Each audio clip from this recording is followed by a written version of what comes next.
great start, 9 under. You guys are both known for hitting it long. Tony, how does that play into your strategy on the golf course, particularly today when it's obviously best ball, you just got to play, but is that something you guys thought about coming into the week?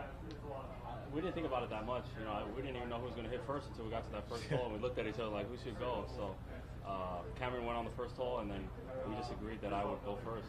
He's hitting his driver great, and hits it further than me on the golf course. So I was going first, kind of put it in play, and then let him rip it off the tee. Cameron, what's it like for you, another guy that hits it a long way, being paired with Tony out there? How fun was it for you? Oh, it was definitely fun. I think, like you said, we kind of got things going there towards the center. It was kind of like a perfect, ham and egg. I made my run on the backside, on our front side, and then Tony made some good birdies closing in. So, today was like I said, just a solid day. We did nothing special, but today was, you had to shoot decently well just to kind of keep you in the tournament. So. Great start for you guys. Good luck tomorrow on the alternate shot. Yeah, thanks. Sweet, thank you. Tony, just out of curiosity, you said you didn't have a plan and you didn't do it until the first tee. So what went into that decision to have him tee off first? Coin flip. Well, it was a coin flip. Yeah, so I had my coin out, and I said this was heads and this was tails, and we flipped, and it was funny actually. It ended up being, I picked tails, it ended up being heads, and I said, well, what does that mean? We still didn't know. So we agreed that I would go, and then he jumped the gun on the first hole, and he went first. So then I was like, I got to number 2, and I'm like, well, I guess you want to go? He's like, no, you just go. So I just went on 2. So I just ended up going first all day. It seems to me you have similar games. When you have someone who's playing well that has a similar game of yours, does that sort of feed you? Yeah, definitely. Like you said, this format, it kind of frees me up in a sense. So, I drove it really well today, gave myself a lot of looks.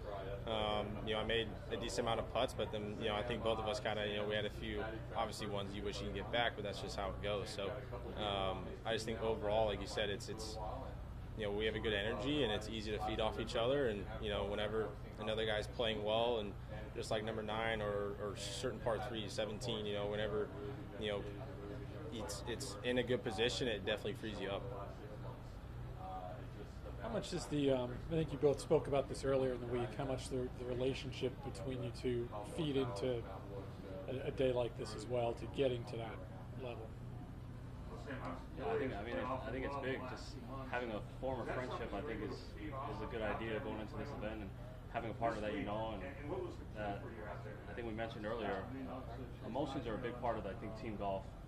If you can get past the barrier of what the other guy might be thinking or saying about your shots or whatever the case, we know each other well enough to know that we're doing our best, and it's going to be more evident tomorrow in a alternate shot than it is in a best ball. The best ball, you're playing your own ball and kind of doing our own thing.